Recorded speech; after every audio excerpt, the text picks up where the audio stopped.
Good evening and welcome to the SMRC eSports Racing Winter Cup, a series by the SMRC, powered by Reese Motorsport Insurance and presented by Sim Broadcasts.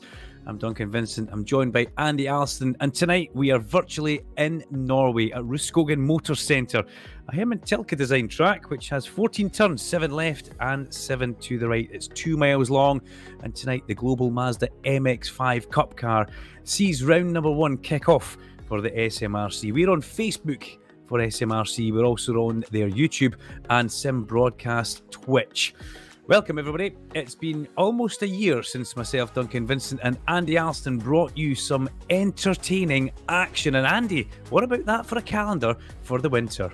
Yeah, definitely, and it's a very interesting place to start as well. Rudskogen, a new circuit in iRacing, released just a couple of months ago, and I think it's one where, you know, there's got lots of sweeping corners around this circuit, and the Mazda MX-5 car is a pretty difficult car to handle. The back of the car wants to really step out, particularly at high speed, so the drivers are really going to have to wrestle the car here to get the most out of it. We then go to Road Atlanta, of course, one of the classic circuits in all of motorsport, and where else but Knockhill to conclude this 9-race schedule. And I think the great thing about our SMRC eSports Racing Cups is they always produce great action. We're going to have more of the same tonight, I'm sure. And of course, lots of familiar faces from the SMRC paddock joining us for this one as well. Lots of familiar faces, and what we do like.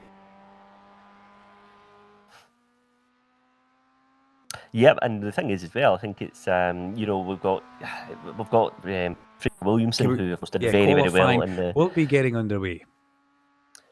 Yeah, it's one where Fraser Williamson, we just mentioned, who's done very well throughout the previous iRacing initiatives. Fraser's back in here.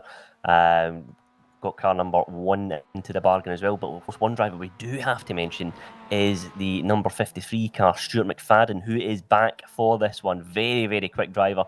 McFadden and Williamson both had some great battles throughout the previous campaign, and it'll be very, very interesting to see how both of them get on in this track, but again, it's a circuit that's a very technical circuit. It's probably, Duncan, you mentioned a Herman Tilke design.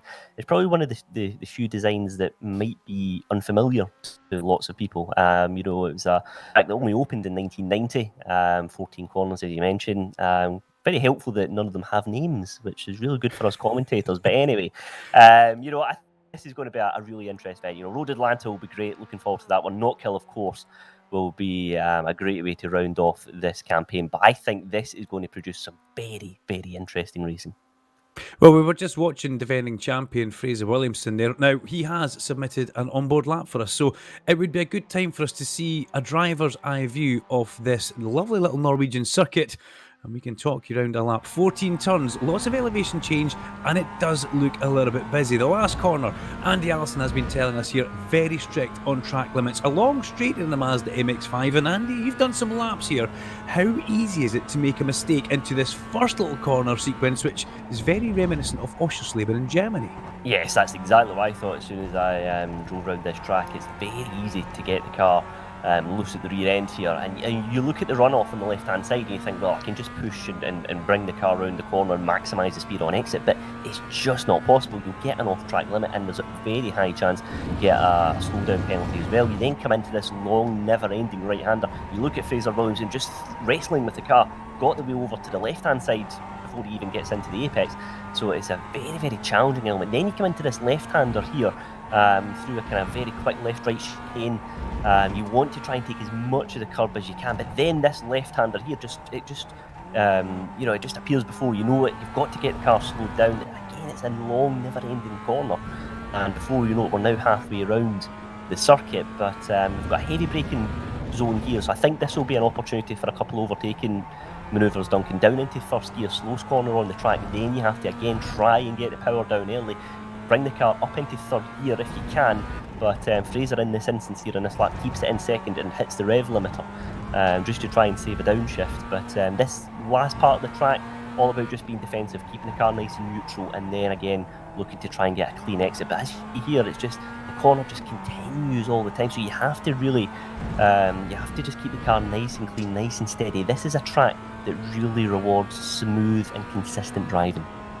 Which will be interesting to see how these guys get on tonight, because we have seen some interesting driving, maybe not smooth and consistent, but we've had interesting driving in many of our sim broadcast SMRC eSport events. But there's number one, who we were just sitting on board with, Fraser Williamson, and you could just see how much up and downness this track has. You could also see him sawing away, as Andy was saying, working away at that steering wheel. These corners do seem to come at you very, very quickly, especially from turn 4, 5, 6, 7 and 8. 7 and 8 actually are two corners, but they're taken as one big, long, continuous left-hand corner. But Adam Brown's top of the times just now in car number 16 from Fraser Williamson, and then it's flying with himself, Michael Weddle in third place, keeping his end up.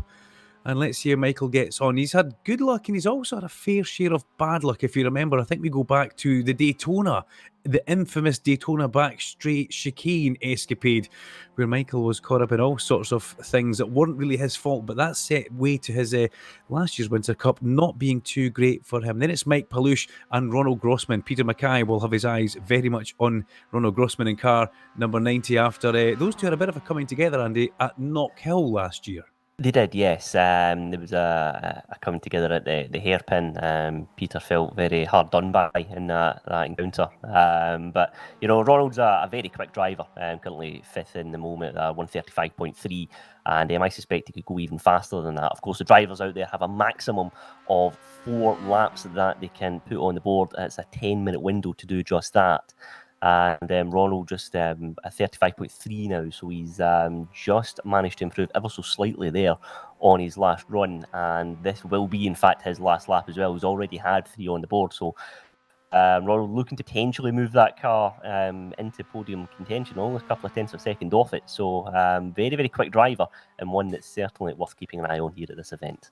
And he's just ahead of Jack Eyre, a man who has got one of the smoothest, silkiest voices and also smooth, silky driving style as well. Jack Eyre in 6th place. In Twin Cam, just behind him in 7th place, that's Cameron Knowles Cam. So we're calling him Twin Cam tonight. Then Swarzy Fitzpatrick, somebody who's new to us all, with a very flamboyant driving style, in 9th place just now. Adam Brown with another fastest lap, though, at the top of 134.7. And if you remember back, now Andy, you might have to jog the old grey matter and give yourself a bit of a forehead rub here. Adam Brown, towards the end of last year's Cups when we were running them, even into the spring, he was showing some real good pace towards the end of that. And he's backing it up just now, being top of the times with a 34.7, 1 minute 34.7. Yeah, Adam's a very fast driver, and I think he'll be more than happy with that performance. Gap of 0.2 of a second into the bargain is very impressive as well. We mentioned the quality of the drivers that we've got throughout this field here. So Adam's really laying down a marker here going into the opening race. And Duncan, we know as well just how important it is, not just to qualify well in these SMRC iRacing events, but to get a strong result under your belt in the first race, because you really have to build on that from there. And of course, where you finish in the first race, that's where you qualify, that's where you start on the second race, and so on into the finale. So you really have to try and keep your car out of trouble in the opener more than anything, and then look to try and build and make your way through the field at that point. 68 is Sam Corson. He is currently in 11th place, and Sam, who turned eSports virtual racing into real racing last year and put together a fabulous campaign in the Scottish C1s. It was great to see Sam doing so.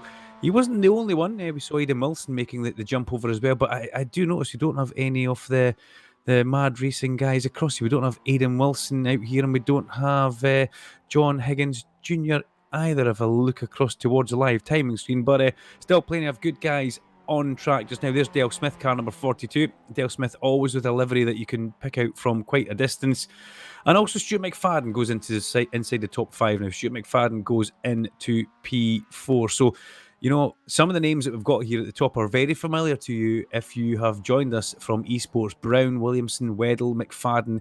This will be a cracking set of races, no doubt. Sean Dobie, always a little bit different. I seem to remember Yes Sir I Can Boogie being Sean Dobie's paint scheme. Andy, you can back me up on that one, please. I'm having a moment here.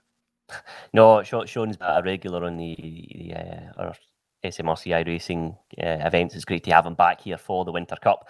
And I think, he'll be, again, looking to build on his qualifying performance here. And, of course, Duncan, not long until the race gets underway.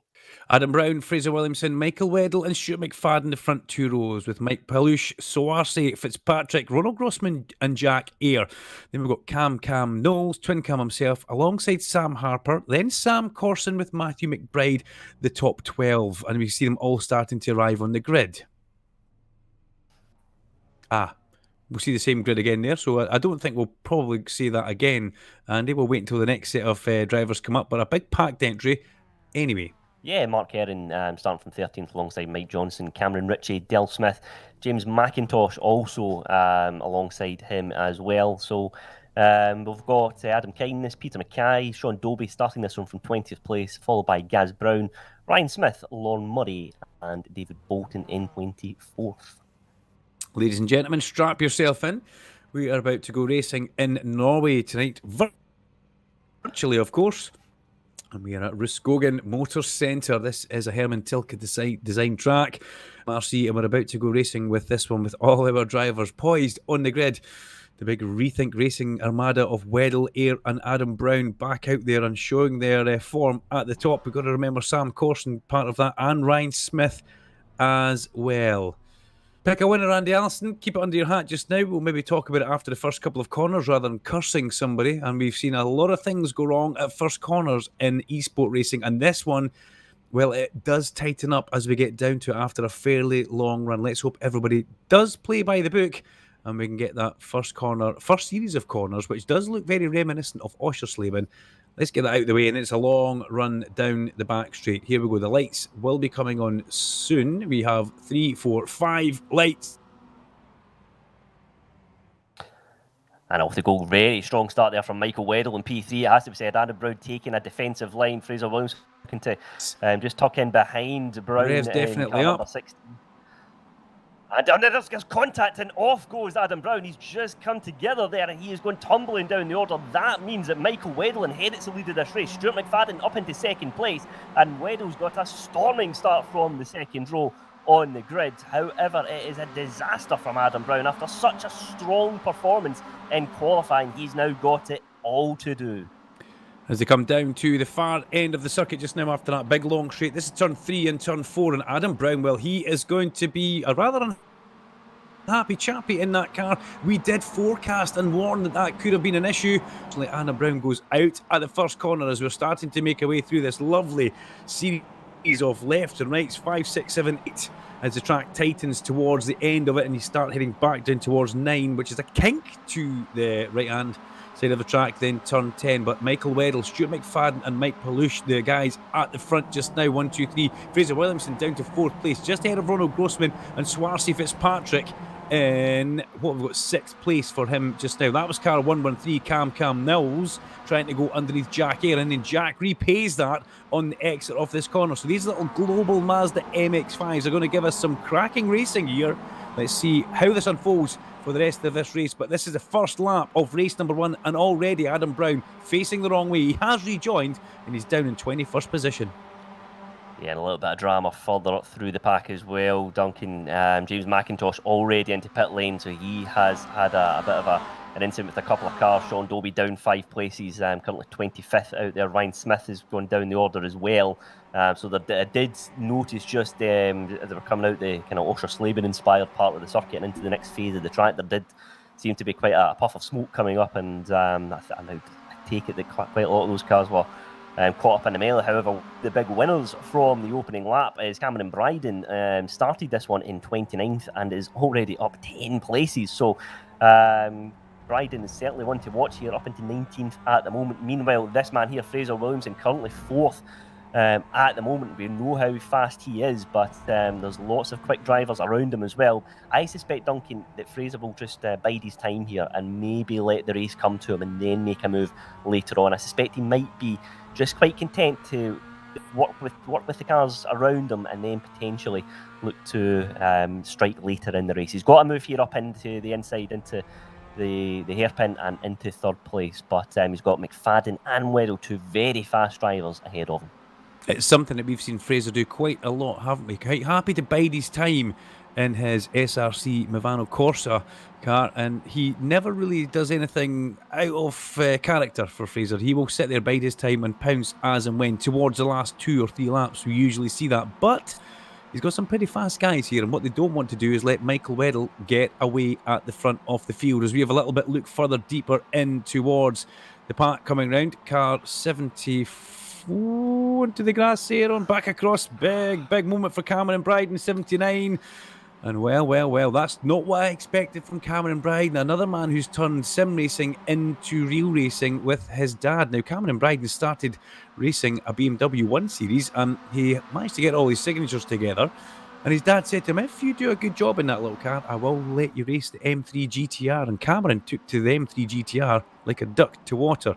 So Dad Paul Bryden needs to watch out for the incoming young Cameron. But that's, well, he's blotted his copybook there, Andy, by throwing that one wildly off the track. And are these top 2 of Weddle and McFadden starting to put a little gap back to our 3rd place, Fraser Williamson in number 1? They certainly are. Stuart McFadden, the fastest driver out there on track with a 1:35.8 last time out. So he's going a 10th of a second quicker than Weddle at the moment. But with Weddle having a gap of over half a second at the moment, I suspect he won't be too concerned just now at this phase of the race. But a couple of drivers, again, just looking to close the gap here. Jack Eyre currently 7th place. Got a bit of a gap between him and Cam Knowles, Sam Harper, Sam Cosden as well, who we know is a very fast driver. But we're just beginning to see the race start to open up now a little bit. But then it's all gone wrong for Mark Heron, unfortunately. He's just lost the rear of the car there coming out the corner. And Duncan, it's something that we did mention, these long sweeping corners. The cars are very unpredictable, these Mazdas, at the best of times. The rear of the car often wants to step out. So it's a real challenge wrestling this car around this circuit. You did say that, Andy. You said that right at the very beginning, and we saw that on the onboard lap, how smooth you have to be on the steering wheel. Lots of correction of little bits of opposite lock.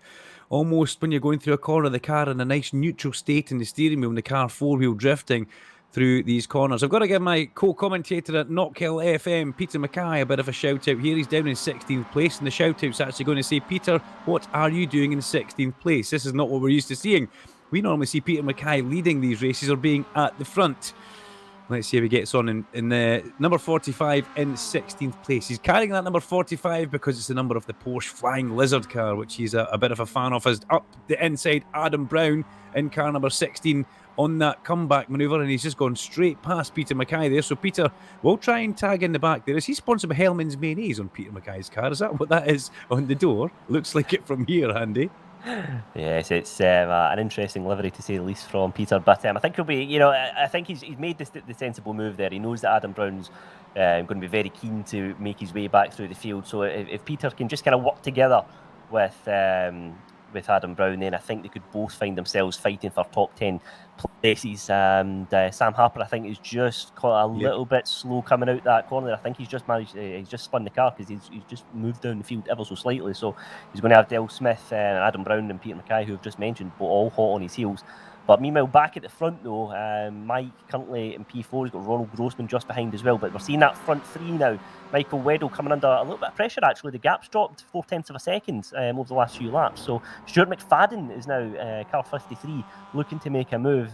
And this could be again that part of the race where let's see how Weddle manages this one. He's very, very good at making a move later in the race, the last couple of laps, but now he's leading from the front here.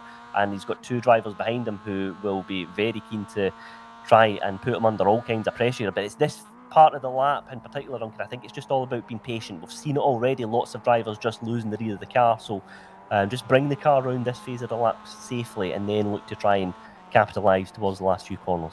Well, I was saying that Fraser Williamson was falling off the back. He's anything but that. He's all over the back of Stuart McFadden just now. And you're right, Michael Weddle looks like he's controlling this, but the top three are now pulling away from Mike Palouche, actually. He's starting to drift off the back in fourth place. He's got Ronald Grossman behind him, Jack Eyre. Then we've got Twin Cam, Sam Corson and Swarzy Fitzpatrick.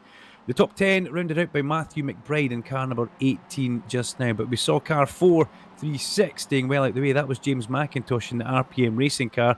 James obviously was in a bit of trouble earlier on, and he's already gone a lap down, which we saw him moving out of the way on the main straight and letting everybody by, which was a good thing for him to do. But look at this though, the top three at the front as they come in towards the last corner on the circuit. This is turn 14, big long right hand corner which leads back onto the home straight, and you've got to watch here. The DRS board at the side of the track's quite good, but maybe not in this car. David Bolton in all sorts of trouble in car number 19.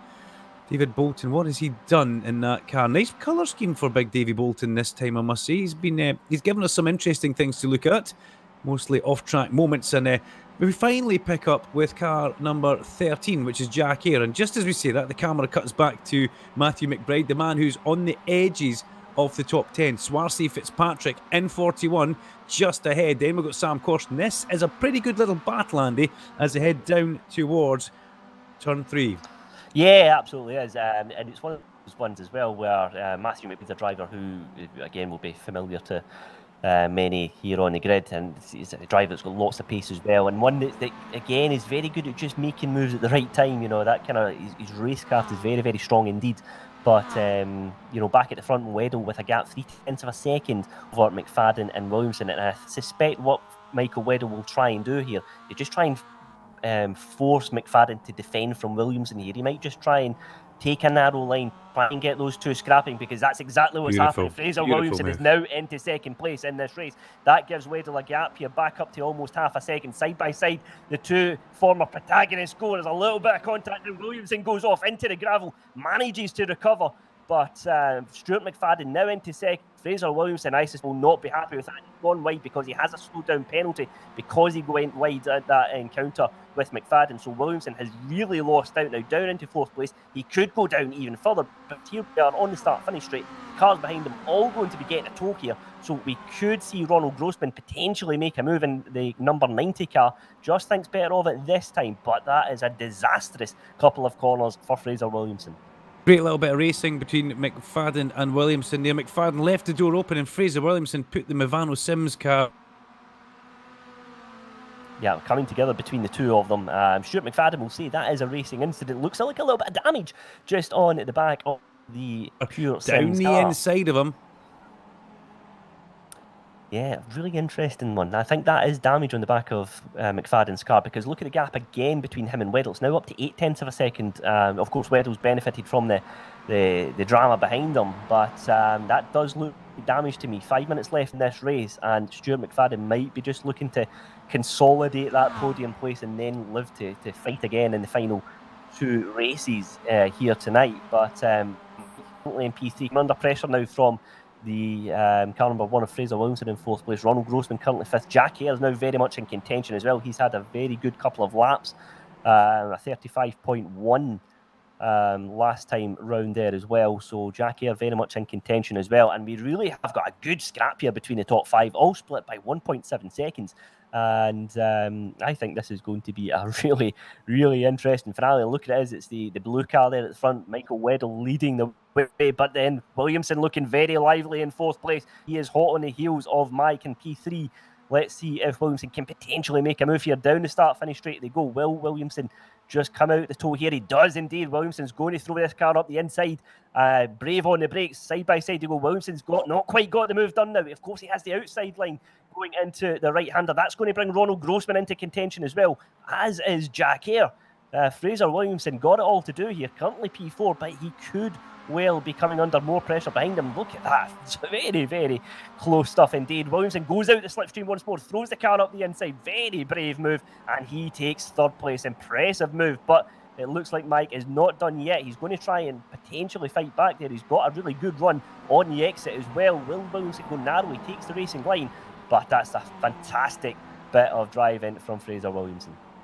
That was lovely, lovely driving there. Very respectful driving from everybody as well. But what it's done is it brought these guys all together. Danger Man now, possibly Jack Hare, 6th place on the back in that number 13 car. But Fraser Williamson, really, he has the bit between his teeth and he needs to make hay while the sun shines. He's back up into 3rd place after getting that slowdown when he had a go at the Pure Sims racer of Stuart McFadden. Let's see if he's got anything else in the locker. Sam Corson running a little bit wide there behind Fitzpatrick in 9th place for Sam Corson now. And he's finding himself coming under a good bit of pressure now with Sam Corson from Matthew McBride, who's on the edge of that top 10 with Mike Johnson in car 52 just behind them. The blue car with the yellow flashes down the side of it. But as we make our way on to, where are we now in the time-wise, Andy? We're on lap 9. We're 13 minutes of this race. 2 laps to go. What's happening there? Why has Stuart McFadden let Fraser Williamson past going down? Did Stuart McFadden get a slowdown out of the last corner? That's what we think, Andy. He could well have done. Just looking at the time of the boards, both of them have lapped a 35.8, so I wonder if there has just potentially been a little bit of a slowdown there. That is, I mean, you know, Stuart McFadden's best time is 35.1, so he's lost 7/10 of a second somewhere, so that would add up to a slowdown potentially. But Fraser Williamson, he'll say thanks very much. He's down to 2nd place. Let's try and find out what happened here, Duncan. Yeah, last corner, just actually missed it. We've just missed it there, but that would definitely be, Andy Alston, a slowdown. Exactly what happened to Fraser Williamson. And this is like Christmas come early on the 30th of November for Flymo at the front. He has got a nice, comfortable 2nd buffer over Fraser Williamson just now. Michael Weddle, car number 7, leads away from defending champion Fraser Williamson. Stuart McFadden hot on his heels after a bit of a slowdown. And still plenty of time to go here. We reckon there's about 1.5 laps in this race. The top 10 covered by not a lot of time, about 7 seconds just now. Shows you the pace that all these drivers are putting down. I can see that John Higgins Jr. isn't racing, but he has sent the message saying there's some cracking racing. And Andy, we have to agree with that. Cracking racing at the front. Definitely is, and of course 2 more races in store tonight as well, so we'll be really looking forward to seeing how things shape up. And I think there's lots of interesting storylines kind of developing here as well. It'll be interesting to keep an eye on Adam Brown because he is currently up into 14th place, considering he went all the way down to the back of the pack after that incident in the opening lap. So I think Adam Brown's certainly one to keep an eye on into the second and finale. But of course, this is going to be the last lap of the opener here. So it's Michael Weddle with a gap of slightly over a second to that man there, Fraser Williamson, 2nd place. Stuart McFadden taking the final step on the podium as things stand. But there are lots of drama here just behind. Ronald Grossman, of course, has been very impressive here in the opener. Started this one in 7th, currently up into 5th place, but he could potentially make a move here on Mike, and currently in P4. And Stuart McFadden, of course, not got 3rd place secure just yet. This is an end to the lap where I'd be happy to be Michael Weddle. I would be terrified if I was Stuart McFadden, because you've got these 2 hot chargers behind you just now, and he's going to have his mirrors filled with them, and he just knows if there's one tiny little offer, one of these MX-5s will be up the inside. But this has been a fabulous race by Flymo, and we call him Flymo. We give him a little bit of a hard time, Michael Weddle, because he used to spend more time on the grass, but really he has been sensational as Palush looking up the inside of McFadden, but McFadden holds back just now. He's got that covered as we come in towards the last couple of corners of this 14-turn track, and here we see Michael Weddle coming through nice and wide, takes a very late apex. Fraser Williamson's put together a stunning last lap as we head towards the checkered flag. It's going to be win number 1 of the Winter Cup for Michael Weddle. He will take it, and look at that on the line. Second place for Williamson comfortably, but Stuart McFadden under all sorts of pressure towards the end there for Mike Palush. Ronald Grossman gets 5th place with Jack Eyre coming home with a lovely 6th place. Twin Cam Knowles in 7th with Swarsey Fitzpatrick. Matthew McBride and Sam Corson runs out the top 10. But I've got to say, I think we need to give a little bit of a mention, a tip of the hat here to Adam Brown. You picked up on it, Andy Alston, 14th place from pole to almost basically last at the first corner when he got tapped round. That's a big recovery drive for Adam. It absolutely is, and it clears the way for a strong result in P2 and race 2 and the finale as well, of course, because we see this time and time again. If something goes wrong for you in the opener, it will go one of two ways for you. You'll let it affect you and influence the rest of your event, or you can just try and make the most of it. Try and take a bit of a recovery drive in the opener, and then try and build on that from there. And that's exactly what we're seeing from Adam Brown. Really strong performance there, considering the incident in the opening lap. And I think we'll see how he gets on in the next race in a few moments' time.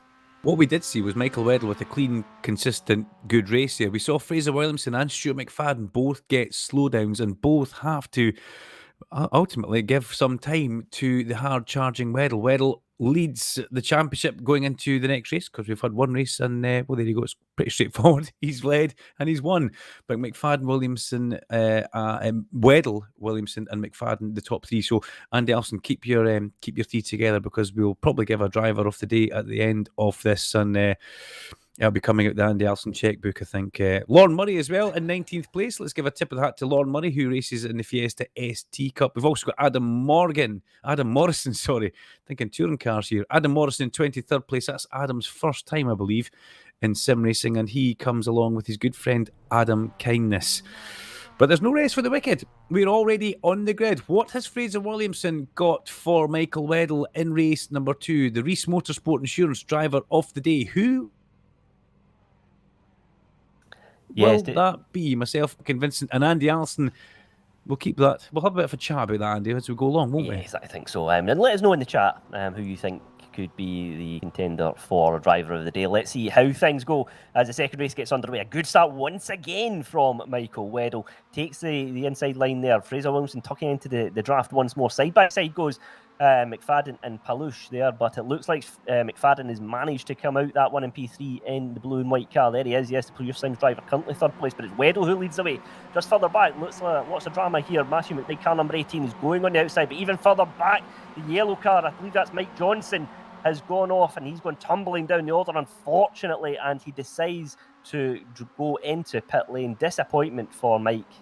Just the rear of the car again stepping out, and unfortunately he goes down. But then there's further contact as well. Again, lots of drama here going into that long sweeping right-hander. I think Cam Knowles is in there. Adam Brown has gone down the order as well, unfortunately. So let's get a replay and find out what happened.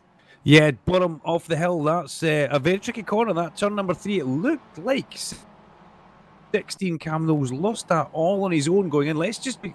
Well, you know what? Too busy from that angle for where we see it. But then mayhem breaks loose.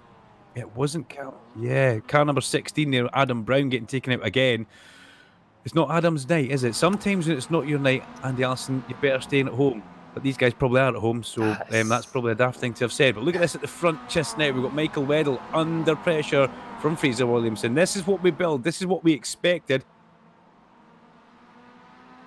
Yes, absolutely. And worth noting as well, Stuart McFadden has had a moment because he is currently down in 13th place. So Stuart McFadden has Where has Stuart McFadden gone? So we'll get a replay and find out what happened there. But that is a disaster for his hopes of clinching the Winter Cup. But Michael Weddle currently 2/10 of a second ahead from Fraser Williamson, and Mike currently rounding out the final step of the podium. But look at that, Fraser Williamson's gone wide. I wonder if he potentially gets a slowdown here because he's gone beyond track limits. Looks like he's okay at the moment. Might just have been an off-track. Drivers, of course, on 16 off-track before they start getting a penalty. But let's go to the replay and find out what happened with Stuart McFadden. Yeah, Stuart McFadden, who was at the top. Well, let's see, he's coming out of turn 4 just now, up towards 5, 6, and 7. This nice flowing series of bends. You can see him, the car right. Oh dear, oh dear, oh dear. The car behind Williamson. Mike Palouche turns around Stuart McFadden. That Andy Alston was heavy contact into the wall on the inside. As side by side, the leaders are. But we shall pick back up with McFadden. What type of damage, Andy Alston, is that going to do to his car? He's in pit lane. It looks like he's out of this race. Yeah, it's going to be really difficult for Stuart McFadden, unfortunately. I think Palouche just missed his braking point there potentially as well. It was just one of those racing incidents. I think, unfortunately, it's compromised Stuart McFadden's race before it really got going. But all the being well, Palouche behind on board here with at the moment, currently third place, putting Fraser Williamson under a little bit of pressure here as well.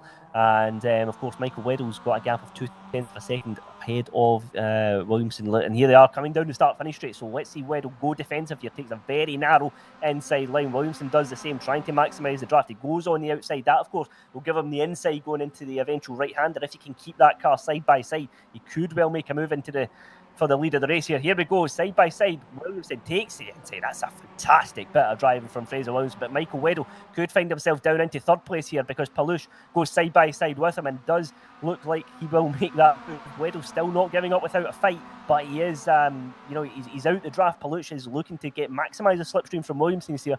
But Weddle's not defending. Weddle's attacking. Michael Weddle's trying to make the move for the lead here. He's not giving this one up without a fight. But Fraser Williamson closes the door, says, thanks very much, I'll take the lead of the race. And Michael Weddle will have to settle for second place for the moment. Yeah, lovely bit of driving that from Fraser Williamson. He knew exactly how to take that first couple of corners to give himself the advantage on the exit of it. And Weddle come under all sorts of pressure, but he was managing to keep that at bay on the big run down towards turn 3 and 4. But Williamson hits the front for the first time in our first round of the SMRC eSports Winter Cup, powered by Reese Motorsport Insurance. What we're seeing here, Serge Fitzpatrick, side by side. Is that a good manoeuvre or what, Andy Alston? That was lovely. You can see Andy, something I am noticing a lot. Well, the miss move isn't finished yet, is it? Yes, it is now. A lot of them, you can still see them dancing on and off the brake, mid and late corner. Is that them trying to just settle the car and get a feel for it? I think they're potentially looking just to try and force the nose of the car in towards the apex. Just a little dab of the brakes to try and get the load and the pressure into the front axle, because it's one of these ones. It's the corners on this track. They almost feel never ending in a way, and it's one where if you feel that you're kind of a little bit off the apex, maybe a little dab of the brakes and pull the car in towards it. But the risk is, of course, there's lots of drivers round about you trying to make a move. But it's a very interesting test of the driver's skill set here. It's an incredibly technical track. And we're looking to potentially Michael Weddle making a move here up the inside. He's not quite close enough this time.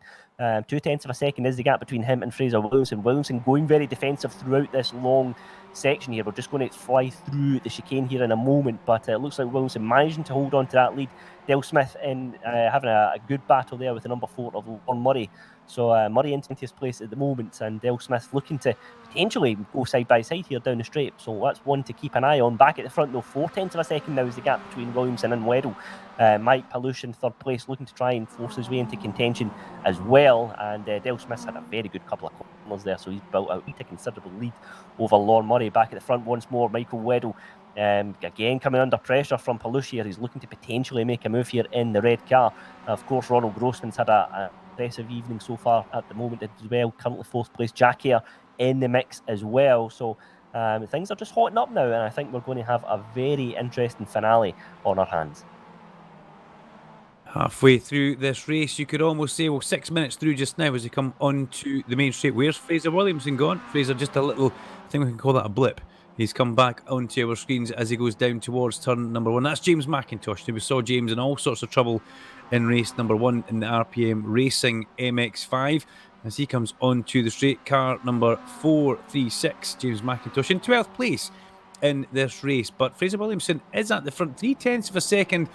It's probably quite comfortable for Fraser Williamson. It wouldn't be comfortable for Duncan Vincent, let me tell you that just now. Michael Weddle on his heels with Mike Palouche. I've got to say, Mike Palouche, I would imagine, will be picking up some sort of penalty somewhere along the line for what happened with the luckless Stuart McFadden, the corners that they're coming to just now. It's not really a corner or a series of corners where you're going to be missing a breaking point. You just drilled them. There's no getting away from that. And it's Ronald Grossman in 4th place. Jack Ayre still in a fine 5th place, Jack Ayre. And there's breathing space behind Jack Ayre. And that goes back to Matthew McBride, who's ahead of Sam Corson now. Sam Corson not showing the greatest pace that we would expect from him just now. And that's possibly because this is a circuit, Andy Alston, that's relatively new to everybody, am I right? Yeah, this track was released by iRacing early September. It's a free circuit as well, so it's one of those tracks that comes as base content, yeah, and it's one where it received quite a positive reaction. It was a circuit, of course, that it's it's relatively new in the world of motorsport, and Chris Humphries unfortunately just got the car off track. He's managed to, looks like he's kept the car relatively unscathed. I thought he maybe made contact with the barrier, but he's got the car moving again, thankfully. But yeah, this has been a really popular track. It's been well received. I think this is a great combination. The MX-5 car is, again, a free car in iRacing. It's one that lots of drivers will be familiar with. Lots of drivers make their first steps in the iRacing service with this car. And I think it's produced some fantastic action as well. Just give a shout out to James McIntosh, who you mentioned a moment ago. Duncan started this race in 26th place, currently in 12th. So he's had a very, very strong second race, and we'll be looking to build on that in the finale. Ryan Smith as well started this one 28th and up into 16th. We know how quick Ryan is, and again, he'll be looking to take that momentum with him into the final race. So on that same note, Andy Alston, moving up nicely. I got to say apologies to Sam Corson as well. Sam's actually shown great pace in this race. He's come up 3 places from where he started. Sam Harper as well, also on the climb. So I do apologise, Sam Corson, if you do watch the stream back. You're having a fabulous race here in 7th place. So hopefully he doesn't get too annoyed with that. But that's Sam Corson in 7th place just now. We can see him on our screen. Car number 68. Ooh, misses his braking point and. Just nice and wide there, and was that Harper getting past him? I should say, Sam Harper in the very bright car getting past him. So sorry Sam Corson, but at the front it's still 0.2 of a second. I've been watching that gap as Andy Alston's been talking about a few other people. It's been fluctuating between 2 and 0.3 of a second. That does not look like 0.2 of a second to me right now, but both very, very wide onto that main straight was Williamson and Weddle, but they've got a nice gap back to Mike Palouche. Here comes Weddle in the slipstream. What's he going to do? He's right behind. He's not going to go up the inside here because he knows, I think Michael Weddle fancies it in towards turn 3 and 4. This end of the back straight. He's just set the fastest lap on that race, in that lap, Weddle. So what can he do down here? This seems to be his favourite bit. He's so strong down here, Andy Alston. It's like he can position the car round the outside or up the inside. Yeah, definitely. This leads into a very technical section of the track, and Weddle seemed very strong here. Of course, Weddle started this race from pole position, so he'll be looking to finish this one on the top step of the podium. But Fraser Williamson currently leading the way at the moment, but coming under a little bit of pressure here is Williamson. Let's see if Weddle can potentially try and force a move. We've got Mike Palouche hot on their heels as well. There's a little bit of a gap developing between the front 3, and then Ronald Grossman, Jack Ayre, Matthew McBride also having a very strong event here. Currently 6th place, started this one in 9th. But looks like Williamson managing to hold on at the moment, but under 5 minutes left in this race. Yeah, 5 minutes. Andy, you're a sim racer yourself. Is this where you have to start having some sort of strategy? Do you need a plan at this point? Yeah, you absolutely do. I mean, it's an element of tyre management as well, which seems bizarre in a 15-minute race. But these Mazda cars are very, very harsh on the tyres.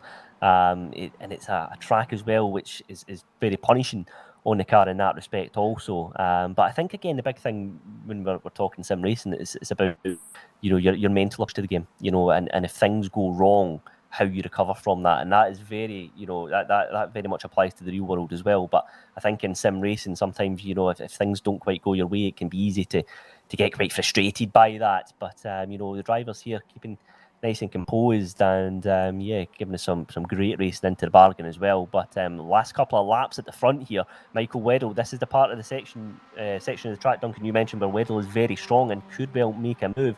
Mark Heron as well, looking to try and continue his charge through the field and trying to make a move here on the Sorry, just going defensive here on Ryan Smith. It's Ryan Smith in the 94, just on the outside, and that can be a move there if he can just get side by side going into the first phase of the corner, but not quite able to get that done this time of asking.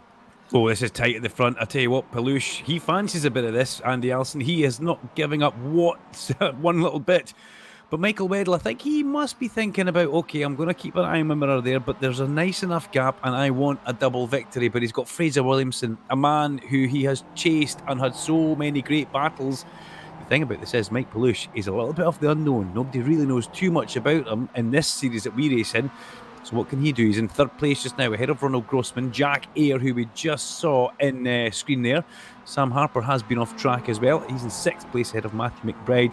It's Fitzpatrick, Corson, Kindness and Ritchie back to 11th place. Cameron Ritchie, the mechanic for PCR. Bob Curtis Racing. James McIntosh in 12th. And we're 12 minutes, 45 seconds into it. Now, that last lap was a good lap for Mike Palouche, but he just seems to have dropped back towards the end of Andy Alston. What's his sector saying? Yeah, it's just ever so slightly dropped off there, I thought, Duncan. Last time out was a 1:35.5, which in the context of he's 3/10 quicker for his fastest lap. But drivers round about him are generally lapping. It's somewhere in that area. Weddle last time it was a 35.8 and Williamson was a 35.7, albeit Williamson was having to go quite defensive throughout that much of that lap. But Williamson there again, 0.3 of a second, the gap at the front. And not long left in this race. Worth remembering as well, going into the finale, we do have a reverse grid going into in that one. So the top 10 will reverse. So as it stands, Adam Kindness will be on pole position. So of course a reverse to contend with, and Fraser Williamson looking to try and take maximum 35 points from this race. Adam Kindness on pole position for the reverse grid race. Well, that makes a shiver up the back of my spine anyway. So let's see if that keeps it going, because Cameron Ritchie is on his tail. Williamson makes a mistake. Through on the inside comes Flymo. Can Michael Weddle make this stick as he come up towards the last couple of corners of the track? He's on the wrong side, but that's the first mistake we have seen from Fraser Williamson, and he gets away with it. He gets out of jail just with that one. A mistake at turn 10 almost cost him the race lead. Weddle right on his tail, and so is Mike Palouche now, very much back up towards the back of Michael Weddle. This is going to be the last lap of the race for race number 2, and look how defensive Fraser Williamson is in that SRC Movano course car in towards turn 1. Here comes Weddle up the inside. Weddle keeps his powder dry. There's a little bit of possible side-to-side contact, but through on the inside, Weddle goes very wide and Palouche goes back through. That could have been clean there. Was Michael Weddle just been a little bit nice and given too much space, and Palouche goes through and inside, Andy?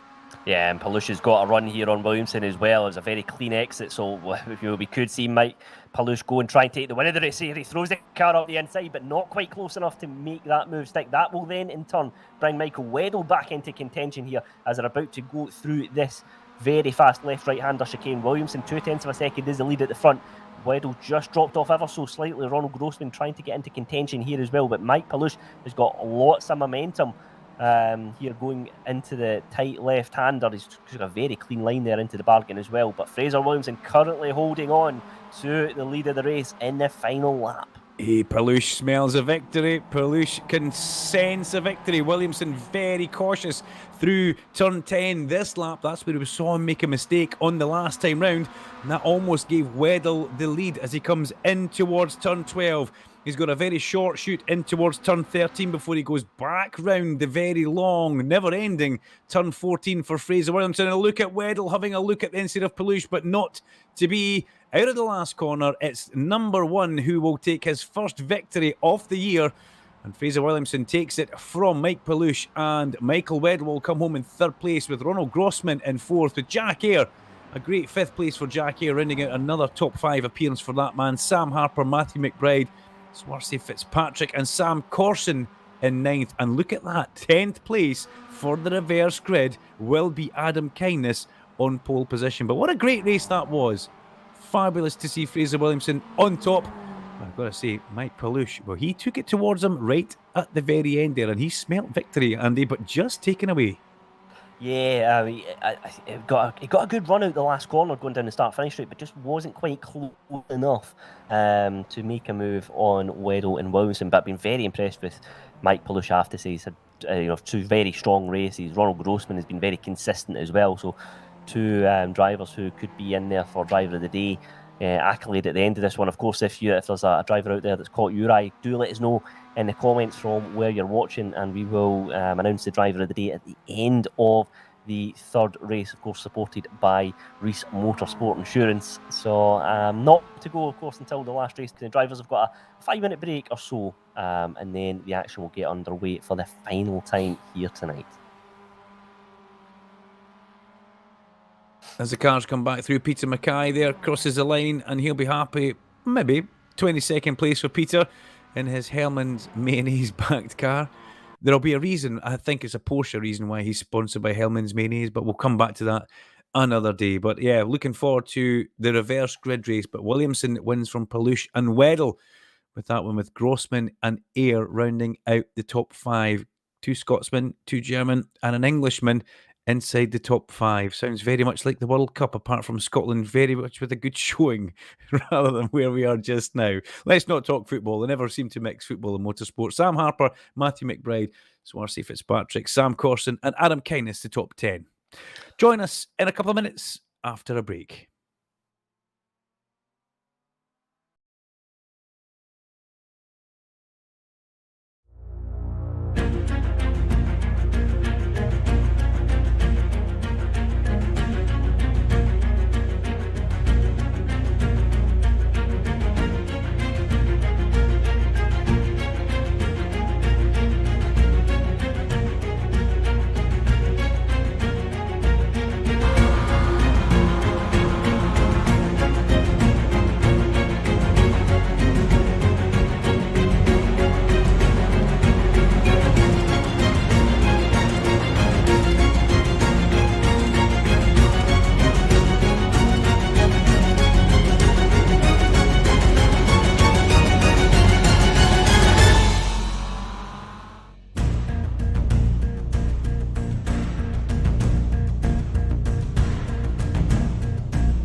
Welcome back to Rudskogen in Norway, the round number 1 with the Mazda MX-5 for the SMRC Winter Cup, a series brought to you by the SMRC, powered by Reese Motorsport Insurance and presented by Sim Broadcast, livestream partner for your sim racing event. We've had 2 cracking races here, which we've seen Michael Weddle and Fraser Williamson both take a victory.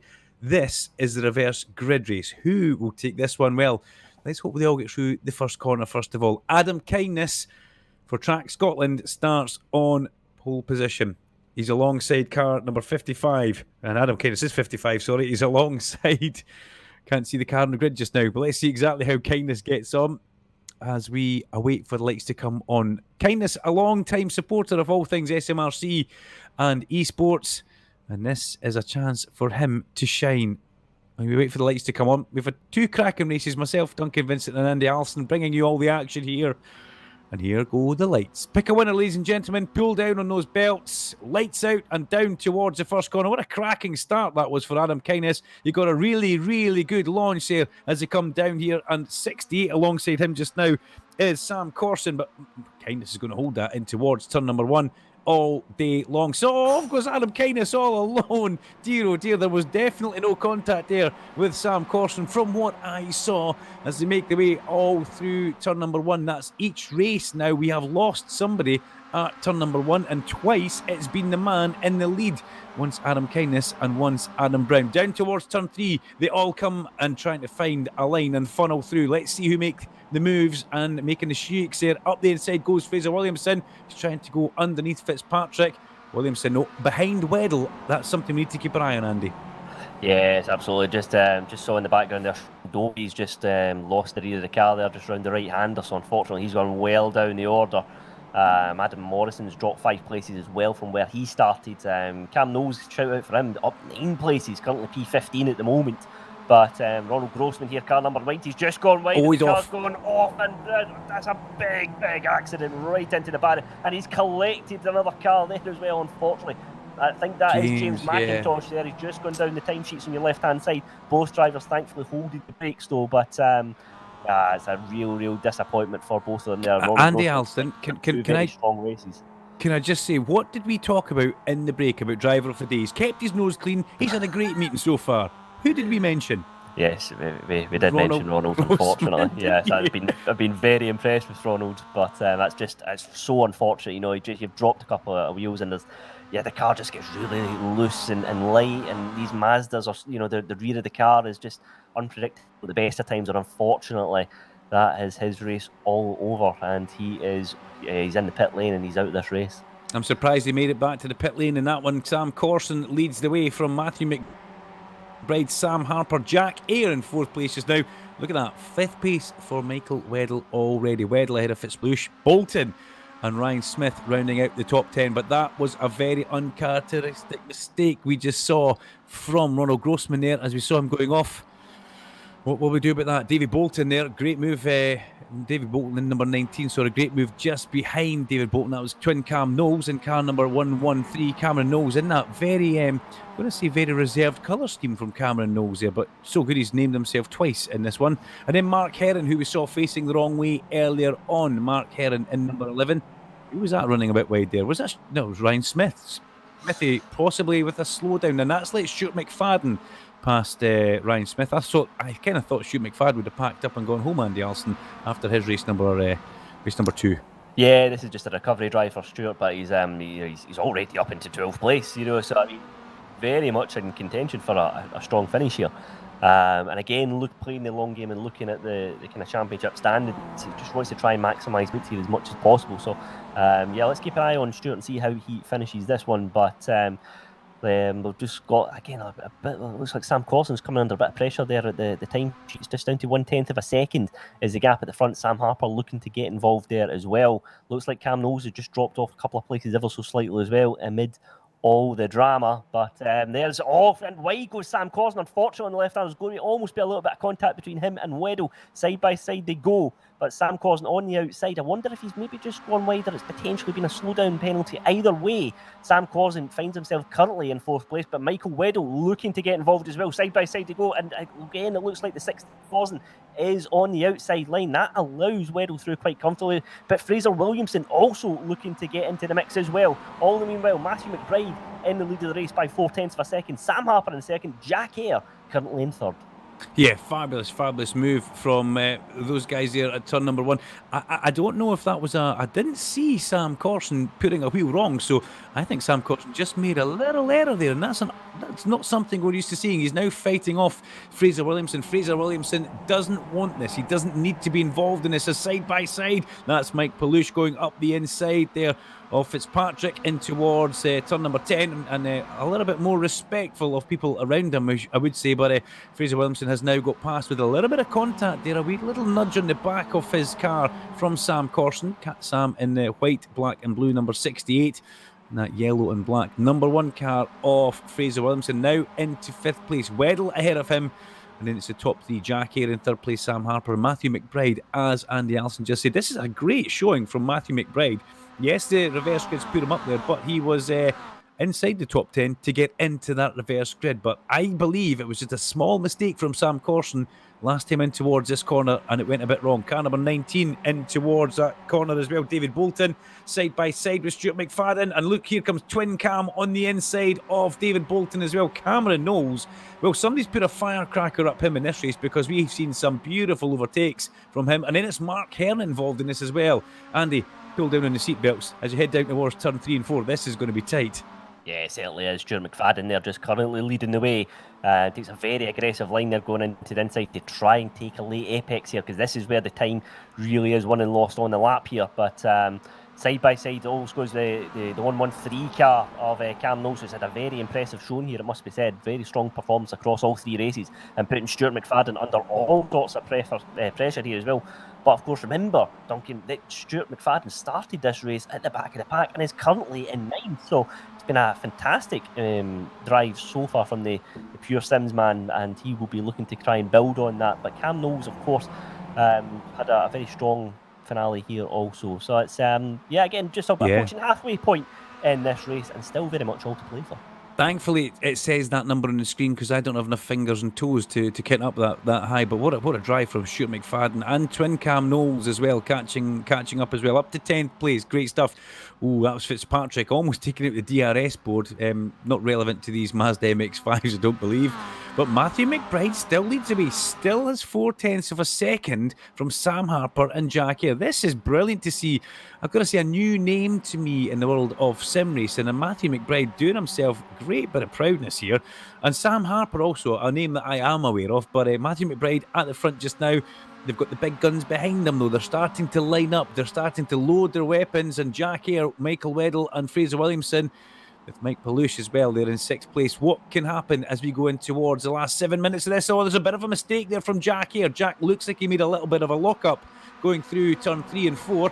And that was Michael Weddle now put him under massive amounts of pressure through 5, 6, 7, 8 and even into 9. Lovely series of corners. Look at that from Fraser Williamson. Tries to go underneath Michael Weddle. There's a tiny bit of touching. Weddle will stay out there, and it will put him on the inside for the next corner. But Fraser Williamson shows his intent as they come down towards turn 10. Yeah, it's a good bit of driving there. Michael Weddle just a little bit of contact, but manages just to keep the car facing forward, really.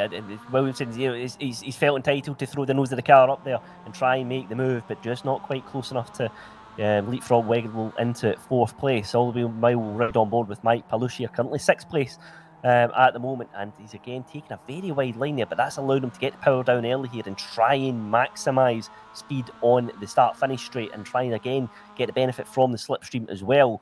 All the meanwhile, it is Matthew McBride still leading the way here. He's had a very strong event here, qualified in 12th, finished P10 as well in the second race, and it's doing very, very well indeed. So Matthew McBride here currently leading the way by 0.4 of a second, but Sam Harper looking to get involved here. Seriously impressed with Matthew McBride, I really am. He hasn't put a foot wrong. Let's hope that's not the Andy Alston commentator's curse that I've just given him. after Ronald Grossman kept his nose clean all event, and he's really on for a possible driver of the day, and that went horribly wrong in the first lap. A comeback drive for Adam Kindness as well. Adam Kindness 14th place now after that small error, we'll say, at the first corner for him. But, well, all eyes on these guys just now. I was going to say the top, we've got the top 7 altogether here. Fitzpatrick in 7th place at the back, just ahead of Sam Corson. A bit of a gap from Fitzpatrick back to Corson, but it's McBride. 3 or 4 tenths of a second, and he's held that constantly from Sam Harper, Jack Eyre. I believe Michael Weddle and Fraser Williamson are the danger men. Jack Eyre a little bit deep in towards turn 10 there, but manages to square the corner off, get back to the inside, and it's Michael Weddle very much behind him as well. Michael Weddle starting to get a little bit, shall we say, restless, because Fraser Williamson has another shot at the back of that number 7 MX-5 as they go through 12 into 13 and then 14. Andy, you are a sim racer. You've been in this position many a time. What do you do if you're Michael Weddle? You know you've got good points just now. Do you risk it for a few more biscuits to get past Jack Eyre, or do you try and keep that man Williamson behind you? Well, it's tricky, isn't it? Because 5 points is the gap between first and second in the championship. Points, 35 for a win, 30 for second, and then it's 26 for P3. So Weddle, I suspect, played a long game here.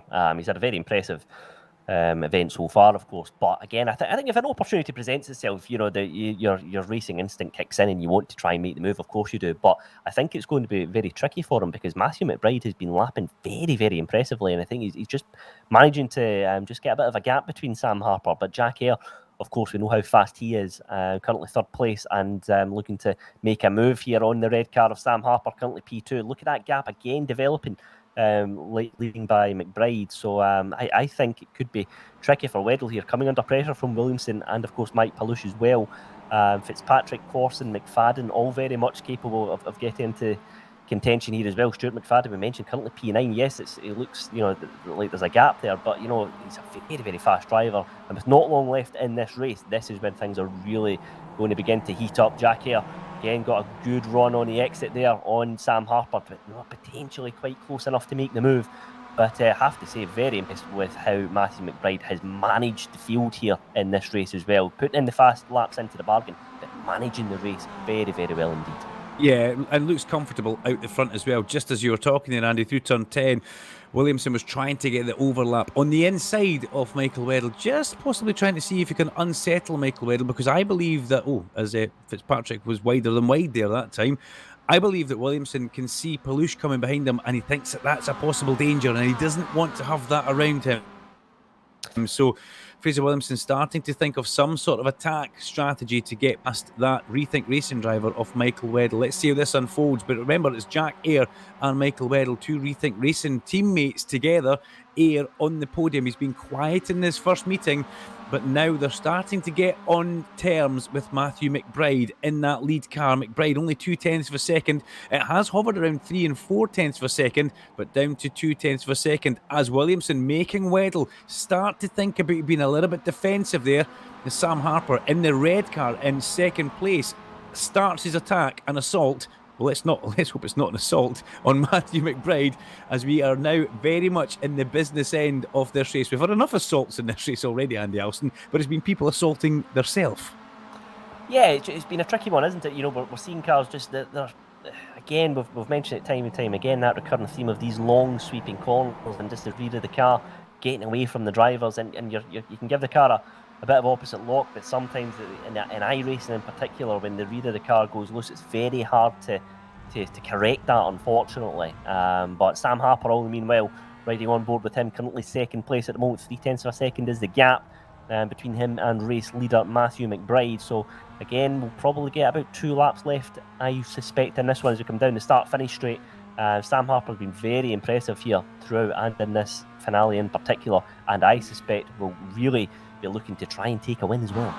And towards turn number 1, Matthew McBride still leads the way from Sam Harper. Jack Eyre lost a little bit of time on the brakes there. He was a little bit unsettled livid on, shall we say, just not like Jack Eyre on the way in there. McBride a little bit wide through turn one. Has that given Sam Harper the opportunity? No, it hasn't. Sam Harper just comes in behind him. But look how much Jack Eyre has lost out to these guys after getting a little bit loose on the brakes. Here comes Harper up the inside, sends it up the inside. Beautiful manoeuvre. Can he take that one back to the inside? Yes, but McBride holds her on the outside. That will put him in the plum seat for the next corner. And they're side by side through 5, 6, 7, and will they hold it through 8? Yeah, great racing from these two guys at the front. And look, it's bottlenecked everybody up.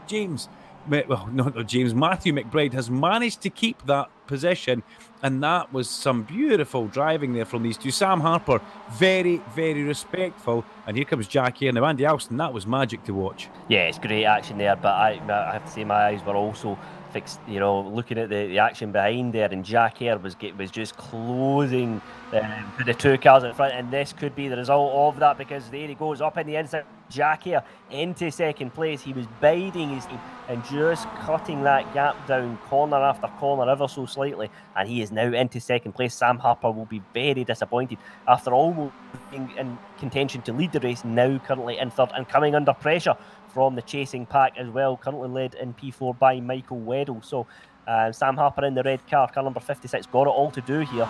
But meanwhile, Matthew McBride takes a lead of 0.7 of a second. Into the last lap of the race as well for Matthew McBride. 0.7 of a second, as Andy Alston said. What has Jack Eyre got underneath just now is Michael Weddle. He's got Fraser Williamson and everybody else underneath him just now. I would hate to be Flymo as Mikey heads down, chases Sam Harper, who still holds on to that third place in that lovely red liveried MX-5.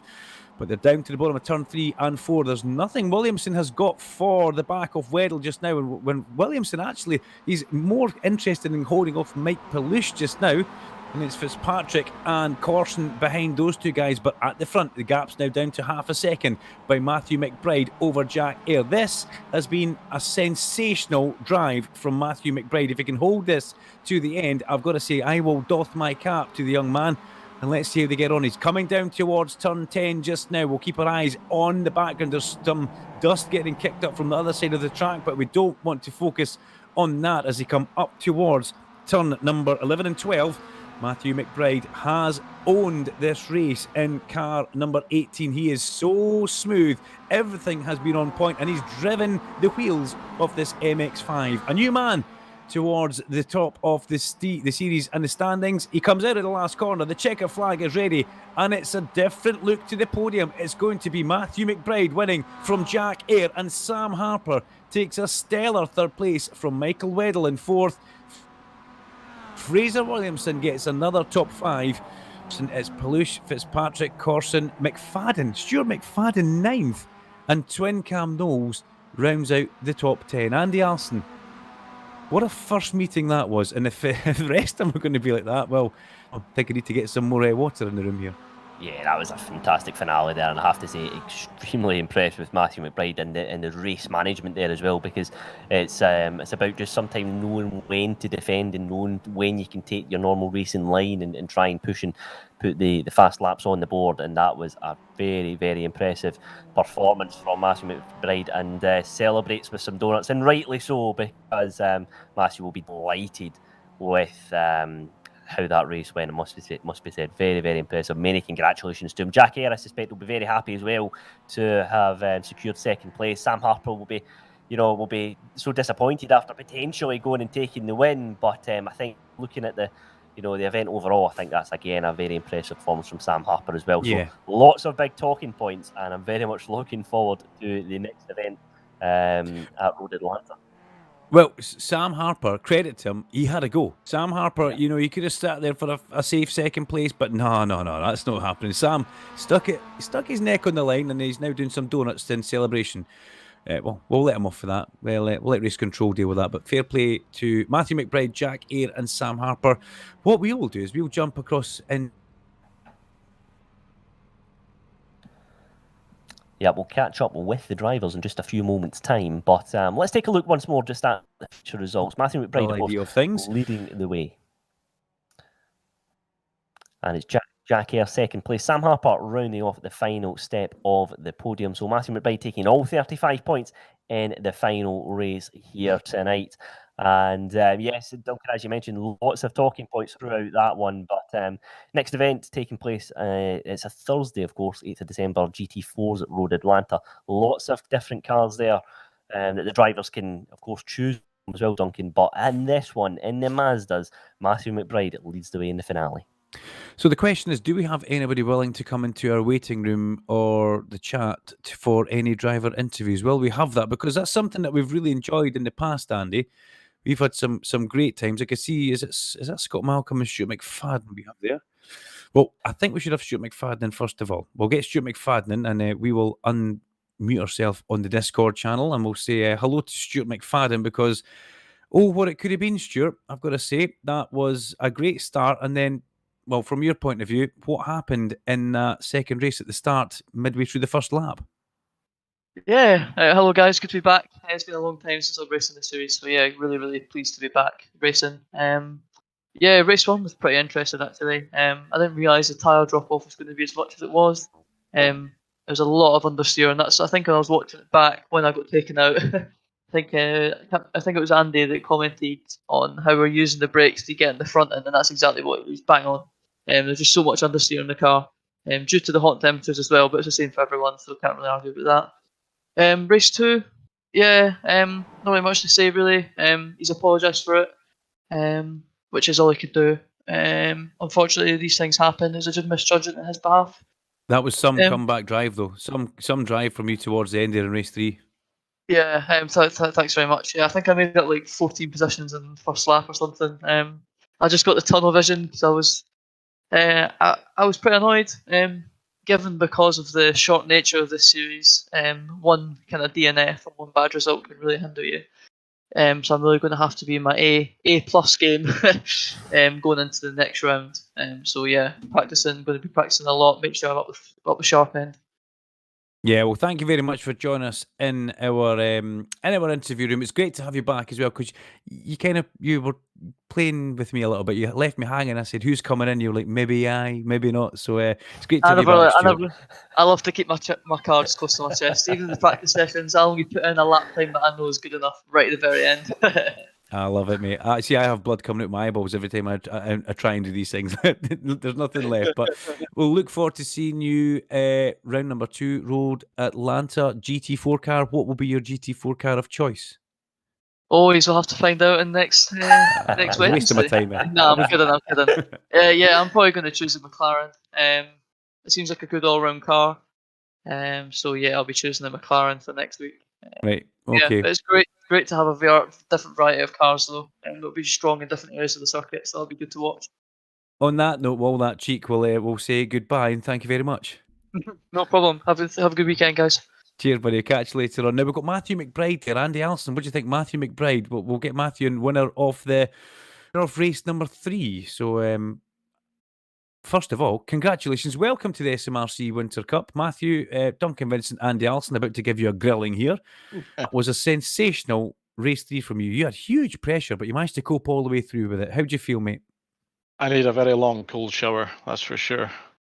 Yeah, I mean, I started P4. I think my pace was P8, P9. So when I found myself in front, I didn't know what to do other than just drive. I tried not to drive defensive. I had a good battle. I think it was Sam I was side by side with for a few laps. Yeah. Yeah, that was pretty intense. Yeah. Can we actually bring Sam in as well into this chat? Is that something we can do, or is it one at a time? Let's bring Sam Harper in, and Andy, you come in as well, because if Sam Harper, who put on a stellar drive with you, Sam, you were staring at the back of Matthew McBride for quite a lot of that race. But I've got to say credit to you, mate. You had a go towards the end. You had to have a go for that win, didn't you, Sam? Yes, I did it on the wrong lap though. I thought we had 3 left and we only had 2. I would have waited otherwise, but never mind. It's all right. All good. Good fun. Very close. I thought I was going to hit him. So yeah, that would have been good TV. But yeah, Matthew, could you see that happening in your mirrors? Could you see what was going on? Obviously, it was alongside you for some of it. Well, I've got triples and I could just see the front of his car now and then, so I knew he was there. I just didn't know how much space we were going to leave each other, but we did well. It was certainly a good race. Well, what about for you two guys moving forward from here? Road Atlanta, is it a circuit that you know well? Is it someplace that you are looking forward to going, Sam? It's a circuit I'll be in Cyprus for, so unfortunately I'm going to miss it. But I love it. Road Atlanta is a great track. Well, you know, I've got to say, just because you're in Cyprus is not really an excuse. Our main man, our main broadcaster director, sitting in Turkey. I'll hop over on the ferry and borrow your. No, sorry. I mean, he's actually eating turkey right now. That's what he's doing. Matthew, for yourself, what car will we see you driving at Road Atlanta? I've got the Mercedes and Aston Martin, but I've never really used them that much. I do struggle with GT4. I think I'm going to go for the Mercedes, though. I like it. Man after my own heart. Andy Alston is in the commentary box, but I've got no idea where he is just now. Andy, is there anything you want to throw at the guys here? I've just been listening, and it's been very interesting conversation there. And just a question to both of you here. You know, one thing that I suppose we need to consider going into the next event, of course, is it's going to be rolling starts. So is that something that you're going to have to contend with? You know, what will your approach be for that? You know, we're so far to standing starts here at our SMRC races, but the next one, of course, will be rolling starts in the GT4. So is that going to throw another interesting element into the mix as well? I'll go. Yeah. Yes, it does, because it's a lot harder to make positions up off the start, for sure. And it makes turn one a bit scarier when everybody's already at speed going 2x2. But it's a lot harder to fluff the start up. So, you know, swings and roundabouts. Matthew? Yeah, I agree with Sam. I think the Mazda, it's pretty easy to launch. You just drop the clutch. But the GT4 is the rolling start. If you just mistime the start, you can lose a few places before you even get to turn one. So I think it'll be interesting. Listen, guys, thank you very much for joining us, and congratulations, Matthew, on that victory. There, you can go get yourself a nice cold one, whatever that may be, on this night, and we'll catch up with you guys next time. Okay. Cheers, guys. Thank you very much. Thank you very much. Yeah, Andy, we've got a few more guys in the waiting room, but I suppose we were talking about a driver off today, and you know, it's Ronald Grossman was going to possibly be on for driver of the day until you cursed him. Yes. I feel like I shouldn't really be commenting on driver of the day, because whoever it is, I kind of say, oh, do you know what? So and so's having a really good race. You know, something tends to happen. So, I feel almost a bit bad for kind of mentioning people during races now. But I have to say, of course, we just mentioned Matthew McBride there. Very impressed with how Matthew managed that race, particularly in the final phases. So I'm going to respectfully decline to vote, because I feel like I'm just a curse for whoever I pick. So Duncan, I'm going to throw it back to you for our Sport Insurance Drive of the Day. I don't want to kind of give that accolade to someone and then it all goes horribly wrong at Road Atlanta next time out. Get off the fence, Alston. For once in your life, get off the fence. Let's get. I'm going to say Saoirse Fitzpatrick. I think I'm correct with that. Saoirse. I need to get Saoirse Fitzpatrick in here. So, welcome to the SMRC Winter Esports. New name to me. So, first of all, am I pronouncing it correctly? Say it again. Oh God, no. Saoirse. Yes, that's pretty much correct. Yeah. Just the first time that you got it on stream, it was not correct. No, I know that, and then I corrected myself with help from Mo back home at base. But listen, congratulations! It's great to have a new name in our Winter Cup. And myself and Andy Alston have been chatting away off the WhatsApp, and we're giving you our Reese Motorsport Insurance Driver of the Day, and for pretty much keeping your nose clean, doing a cracking job throughout the races, and bringing some well-earned speed and flair to the championship. So tell us about how your first event's gone, and are you looking forward to the next one? Yeah, I am really looking forward to the next one. I love Road Atlanta, but these 3 races, I think, honestly could have gone better. I just don't really race the Mazdas that much at all. But I found some speed before the Winter Cup was going to start, so I decided to sign up. And to be honest, I'm mostly happy with how it's gone. It could have gone better, as I said. Like, I got a couple of slowdowns. Yeah. But like, I didn't kill anyone. I didn't die. I survived all 3 races and got decent finishes. So like, it could have gone worse, but it could have gone better. I'm pretty happy with it either way.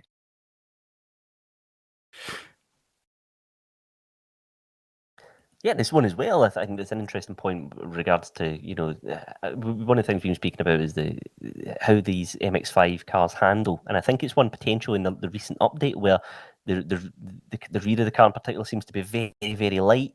What was it like driving around this circuit where there's been so many sweeping corners? A couple of drivers have been commenting about managing tyre wear as well as part of that, which, when it's a 15-minute race, it's incredible that we're discussing managing your tyres as part of a 15-minute race, but it was one where, the drivers were really having to manage the car and get it to the end of the race.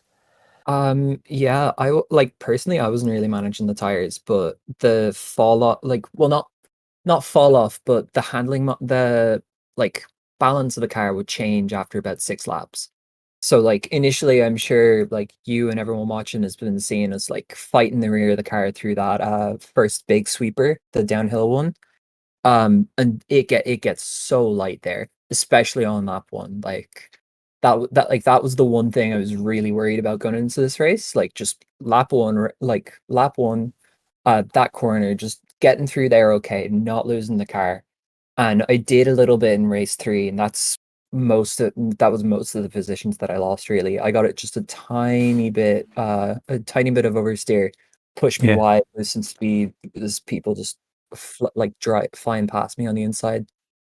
Well, you are our Reese Motorsport Insurance Driver of the Day. Congratulations! It's been Thank you great very seeing much. you. It's a well-deserved accolade, and Andy Alston didn't curse you, so Didn't. there's still time at Road Atlanta. So we'll look forward to seeing you there. I think is it next week? I think it's next week or a week after. I can't remember. I believe so. Next week, I've been told. Yeah. Yeah. I look forward to seeing you next Thursday. So Thank you. congratulations on that, and we'll catch up with you later on, buddy. Thank you. Have a good evening. Well done. Thank you very much. Very, very nice to always meet a new driver. We've been in here a long time, but we've got some good guys in the waiting room, Andy Alston. So let's get Fraser Williamson in, the man that carries the number 1 plate. And wow, he gave us some fabulous racing there. Second in race number 1, first in race number 2. Well, Fraser, tell us what went wrong in race number 3, buddy. It was a pretty hard-fought affair, though. That Mikey Weddle guy. He knows how to defend and he wasn't letting me past. And without causing an incident, I wasn't getting past, to put it nicely. Elbows out, was it? Elbows out. Yeah, he didn't like losing to me in the race. It's great to see you back, though. It's great to see you running the number 1 plate as well. The number 1 is always something that we want to see on track, but it comes with its own added extra pressures, doesn't it? Yeah, it's why I generally avoid running it, but Mikey said that you wanted to see it, so here it is. Just adds pressure that I don't need. I come here. What do you think of that car then? What do you think of it? The track, sorry. What do you think of that new one at Norway? It's a free track, which is always good, the Rudskogen track, but is it something that you like? Is it not one you want to go back to? Depends on what car. It's fun to hot lap. Trying to race round it was good, but painful. Like, they could go side by side, but you just knew everywhere where it was easy enough to get alongside, you're always on the wrong side for the next hairpin normally. So you're just never making a move. We did see a lot of side-by-side racing that was, and it was side-by-side for quite some time as well. Yeah, if you get side-by-side early on in the lap, you're good. But, don't know, it's one of them. Once it got single file and everyone was running kind of mistake-free, there was just no way to generate a big enough run to make a move. Right, so he's just had a go at Michael Weddle. Let's bring Michael into the same room that Fraser's in and see if we can have a virtual punch-up. Because I would definitely put my money on Fraser Williamson. So Fraser just saying that, I said, what happened in race number 3? He had 2 cracking races in 1 and 2. What happened in 3? He says, Mikey Weddle. So, Michael, that's almost like a pat in the back to you, isn't it? I decided to park the bus. I got insulted when he went round outside of me in the first race. I thought, I'm not having him do that again. Yeah. There's nothing worse as a race driver, is Well, there? see, if it was real life, I would have put him in the gravel. But with this, I'm like, oh no, I can't hit anyone. I have to be sensible. It's not fair. You have to be sensible. Michael, you're meant to be sensible all the time. But some great racing out there, It's great to see the level of competition. I think Andy Alston said this, the level of competition is so high. Yeah, we've kind of grown now from when we first started. I mean, a lot of the people are now getting quicker and quicker as we do more of these. So it's really good to see. We're starting to bring in some bigger names as well. So just gets really hard. I mean, I think that track, I can't even pronounce it, is one of the hardest tracks I've had for trying to pass people because you're so scared about running into people. So it's kind of a bit of a train. You can't even pronounce it. You picked a track for us. Andy Alston, you picked a track that has no names of corners. I know. I did feel bad for that, but you know what? It was cracking racing, so it was worth it. Yeah, Michael, we were saying as well during the commentary, it was a really good combination, because the MX-5 car is very tricky to handle at the best of times. And when you bring it to a track where there's so many long, never-ending corners as well, it makes it a real handful just to try and maximise the performance out of the car as well. And of course, trying to, again, manage the tyres, manage the car throughout the race as well. So it's been a really good combination. It's produced some great racing into the bargain as well. Yeah, it's been a cracking track, actually. I've never really driven it until I did some practice for this. The first lap on the cold tyres is extremely difficult, especially going into turn 3 and through the little essay section for it, because you're so worried about just losing the back end. I mean, it could be worse. You could be Adam Kindness and totally spin yourself off and turn 1. I'm sure he'll love me for saying this, but I'm going to text him. Yeah, it's a tricky track to get right on your first lap, but once you start getting the flow in, you've got about 5 or 6 laps of decent tyre life, and then the tyres just overheat and balloon up, and then it's just hold on and just pray that the person in front makes a mistake. And unfortunately, when that man's Fraser Williamson, that's not going to happen. But you guys give us some great racing, and thank you very much. Going to eject you both from our commentary booth here, and we'll look forward to seeing you both stateside at Road Atlanta. First of all, before you go, Fraser, what will be your car of choice for the GT4s? Probably the Merc. Okay, Michael? Whatever Fraser picks. Like that. Oh, like that. Don't lead, follow. Exactly. Thank you very much, chaps. So we'll catch up later on. We'll get Jack Ayre into the commentary box now, and I wonder if we can get Scott Malcolm in as well if we want. We could just have a bit of a round robin here. Stuart McFadden's already been in, so sorry to keep you guys waiting for so long. Andy Alston wouldn't give us a minute there; he just wouldn't shut up. So I'm only joking. Jack and Scott. First of all, Jack, great to see you back here, Jack. And that race 3, really, you needed that one because you'd been a little bit quiet, if you don't mind me saying, through the first 2.